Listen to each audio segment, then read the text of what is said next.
Hello everyone, and welcome to my personal fun class tier list. I have played every class that is available in early access, and I had this idea to make a tier list based on how much fun I had with them or how appealing they are to me. This tier list is very subjective and is based purely on personal preference. This tier list is ranking the classes as a whole, so I'm not categorizing each individual subclass. I may put out some anecdotes on which particular subclasses stick out to me, if any. With that out of the way, let's dive in with our first class. Starting off strong is the Barbarian, which I think I will place in the fairly fun tier. Barbarians have a lot going for them. They get really fun abilities with their rage and throwing stuff around. I'm not gonna lie, when they first released and I tried chucking little goblins around, it was insanely fun. Tossing them over ledges, into traps, or into each other, throwing javelins or other objects with the force of a semi-truck was hilarious. Especially when you really start to experiment and start throwing whatever you've got at people. Barbarians also have some of the most entertaining, unique dialogue of any of the classes out there. With all that said, they're still not top tier for me in terms of appeal. All that stuff is cool, don't get me wrong, it's just there are a few other classes that really take the cake for me. Next we have Bard, which I'm going to place in the not interested tier. I know, Bards are extremely powerful support class that has tons of utility. They have tons of stuff going for them mechanically. They are a charisma class, great choice in spells, and their bard specific abilities can do wonders. They just aren't for me. They have zero appeal for me. I don't get the soothsaying nature of them, their magic words or songs or whatever. I have no desire to play them at all, even while admitting how great of a class they really are. Next up we have the Cleric, which I will put alongside the Barbarian. Clerics are awesome and very popular classes in D&D, and rightfully so. Very powerful support class with decent utility. They have a lot of flavor with them, in my opinion. The choice of who they worship really draws me to them, as it completely changes the character flavor-wise depending on who they get their power from.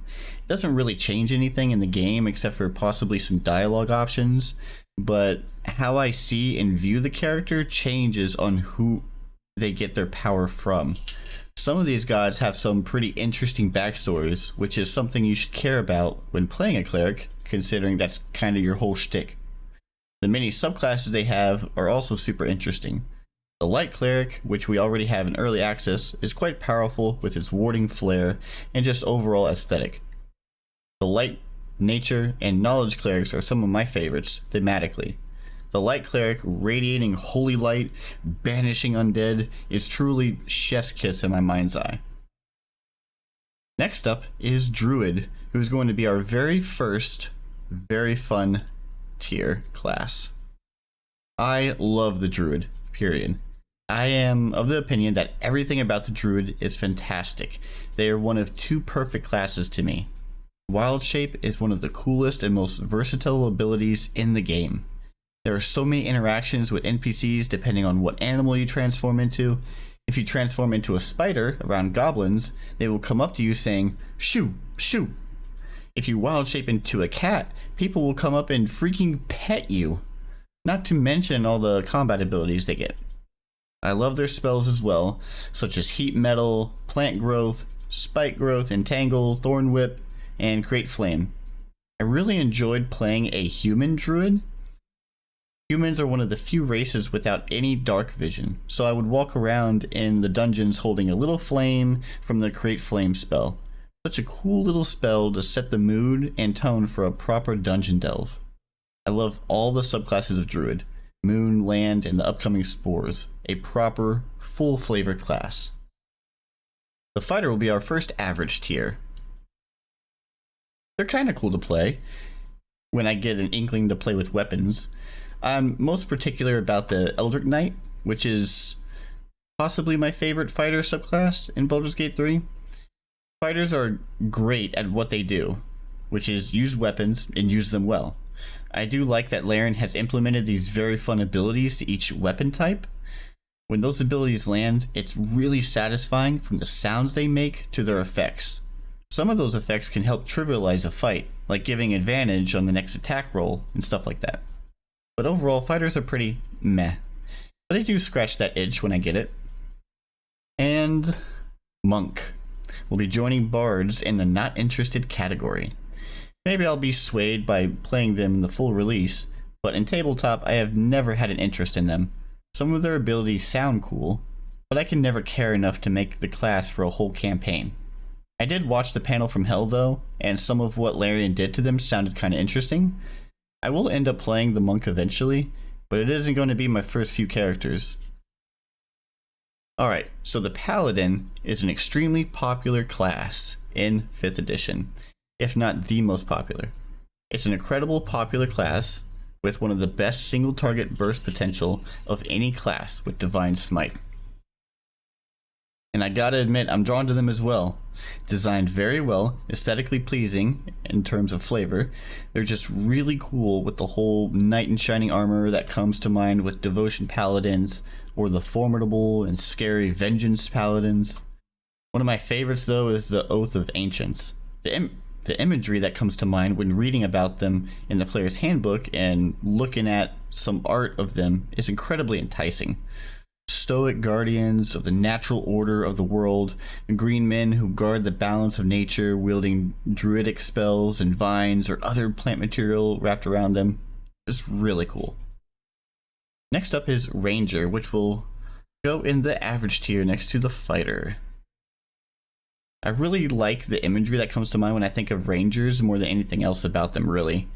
I really want to build a Ranger that's an excellent tracker, able to sniff out his targets, search for clues, solve mysteries, that kind of like RP perspective.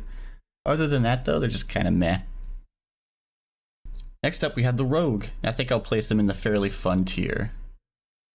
It seems like they are getting some changes upon full release from what we can tell from the small panel from Hell snippets we get, but none of that is confirmed. I really enjoyed my time with the Arcane Trickster subclass in EA. What I'm most looking forward to though is the Assassin subclass. In tabletop, they have some of the highest first turn bursts of any class, and it's really satisfying when it works. The Alert feat is coming to full release, which will give us a permanent +5 to initiative, which will be a huge boost to our Rogue. I've never really been a Rogue stealth type gamer, to be honest. I almost never pick classes like that in other games, preferring more magical or physical might over the patience required for stealth. But Rogues in this game feel really great while sneaking around, stealing things, backstabbing, etc. Overall, pretty fun class. Next up we have the Sorcerer, and they're just average to me. They have a little bit of appeal with their sorcery points and bonuses to certain damage types depending on like your little subclass thing that you pick, but that's about it for me, honestly. They can look pretty cool with their scales and such. Next up is the Warlock, and I'm going to go ahead and place them right up at the top. Those of you who know me know that I absolutely love my Warlocks. They are the definition of a flavor-packed class. You can theory craft them endlessly, make up fantastic backstories to them. How and why did they form a pact with their patron? Did they do it for power? Were they dying and accepted the terms of whatever being approached them in order to live? Do they try to actively resist their patron or continually seek their approval and power? The way they can be designed in your imagination is limitless. Their Warlock specific spells are really cool. Their invocations are something I obsess over. I usually pick the more RP focused invocations just from the imagery alone. Beast Speech, Devil's Sight, Armor of Shadows, Beguiling Influence, and Sign of Ill Omen are just so damn cool. This will 100% be my class on my first run through the game. No contest. Wizard. And I'm gonna place them right here.